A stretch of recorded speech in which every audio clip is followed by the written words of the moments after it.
Intambwe enye umugore ashimishwamo n'igitsina. Intambwe ya mbere, umugore atangira kumva ashaka guhuza igitsina.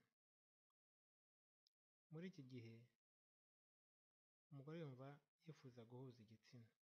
Iki gihe kimara kuva ku minota mike kugera ku masaha runaka. Iki gihe cyitwa imirimo mbanzirizagitsina. Muri iki gihe, amaraso atangira kwirukira mu gituba.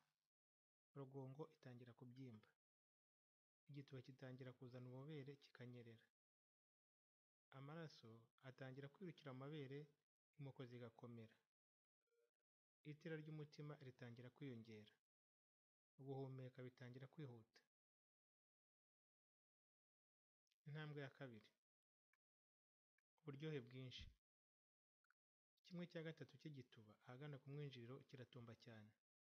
Rugongo iba ifite uburyohe bwinshi. Umutima ukomeza gutera cyane. Amaraso agakomeza kwiyongera mu gitsina. Umugore agakomeza guhumeka cyane. Inyama z'umubiri zikomeza kwikanda.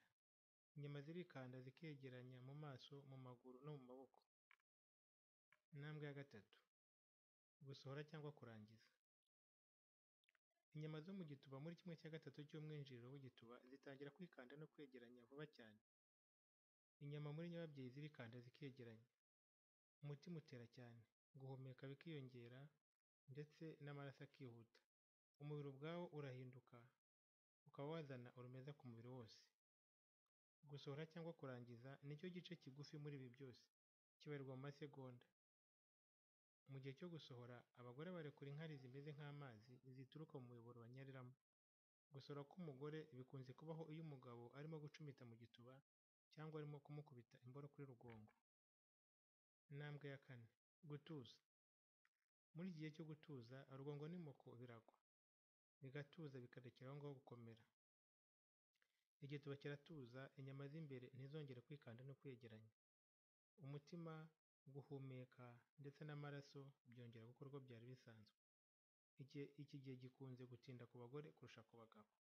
Ariko nanone, abagore bamwe bashobora kugaruka inyuma, bakagaruka hahandi haryoherwa cyane bakongera bagasohora. Mubigejejweho na Bangambiki Habyarimana.